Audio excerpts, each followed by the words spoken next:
Dans cette vidéo, je vous invite à voir la création des paramètres personnalisés d'exportation. Après la partie d'édition et de montage, on va cliquer sur produire et partager. Dans cette liste, on peut choisir le format, par exemple MP4, etc.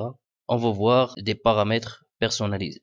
Là, dans les paramètres personnalisés, pour inclure, regardez toutes les fonctionnalités de la chronologie, comme par exemple les légendes, quiz, points d'accès. Vous devez sélectionner le Smart Player lors de la création. Chose qu'on va faire. Là, on a format recommandé et les autres formats. La différence entre les formats, on va voir une petite présentation. Là, on a le format et l'extension, l'utilisation et le logiciel qui permet de la lire.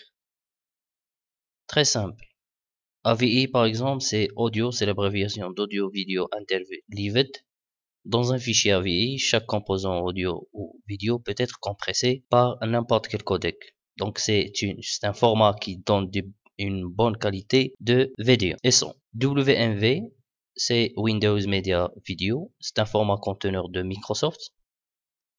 MOV, c'est un format d'Apple, de la société Apple. Pour lire MOV, il faut un lecteur intitulé QuickTime. Pour lire les WMV, Windows Media Player.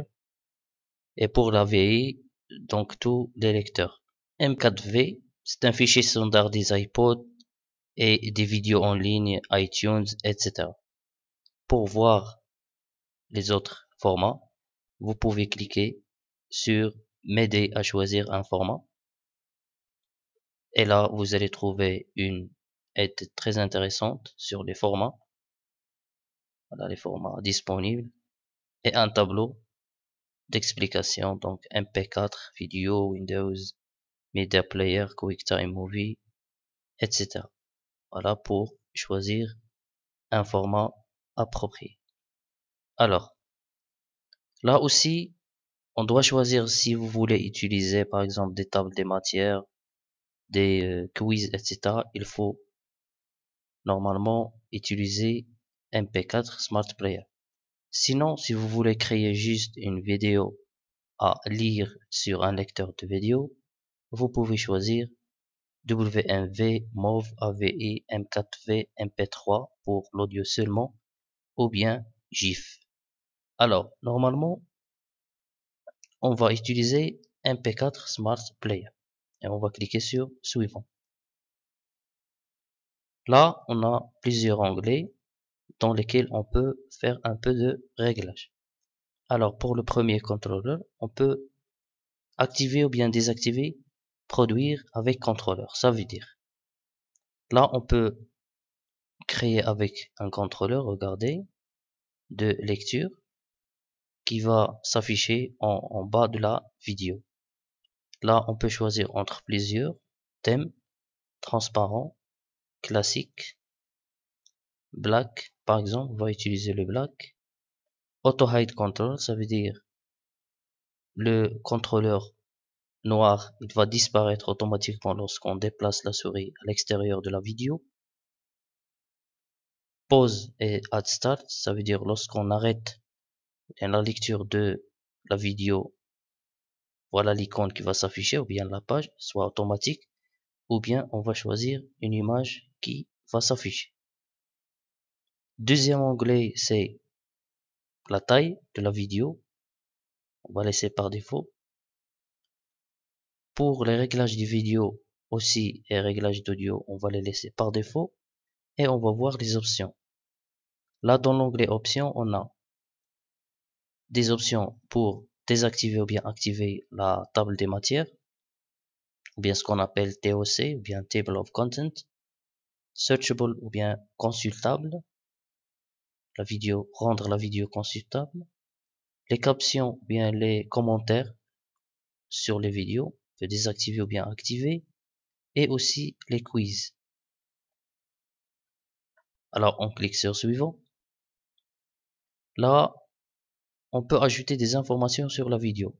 Par exemple, là sur le projet, le titre du projet, le sujet, catégorie, etc. Des informations sur l'auteur qui a créé, par exemple, etc. Les collaborateurs, les éditeurs, email, et aussi des informations sur iTunes. Ok. Après, on peut créer ce qu'on appelle une leçon e-learning en cochant SCORM.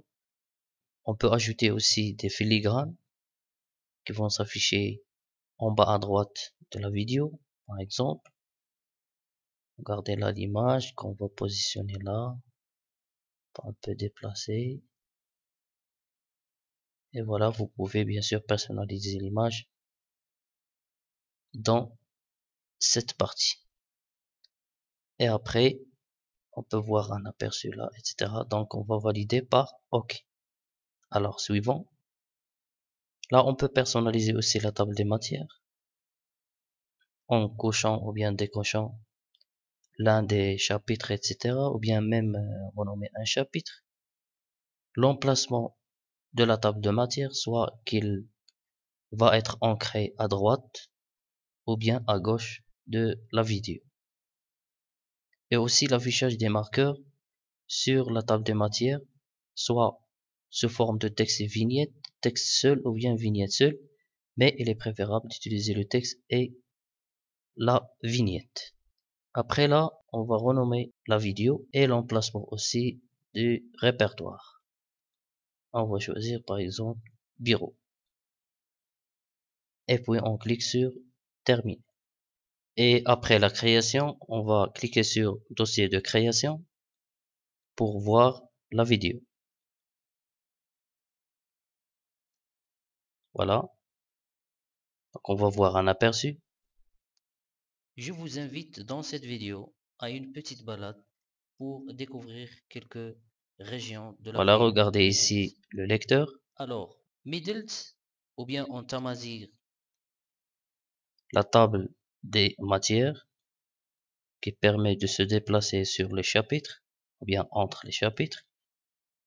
Aussi le CC, ça veut dire les commentaires. On peut afficher ou bien masquer, etc. On peut lire aussi plein écran. Et regardez ici sur le titre de l'onglet Created by Camtasia Studio. On peut personnaliser cette appellation, bien ce titre, dans le dossier de création. Alors on va revenir pour arriver là, donc HTML. Utilisez cette option pour créer une page web contenant votre vidéo. Alors on va cliquer sur option HTML et regarder Created by Camtasia. On va dire par exemple Middles, ou bien ville, et on va cliquer sur OK, suivant, etc. Et comme ça, lorsqu'on va créer bien sûr la vidéo, il va afficher ici dans le titre de l'onglet ville Middles. Alors, merci.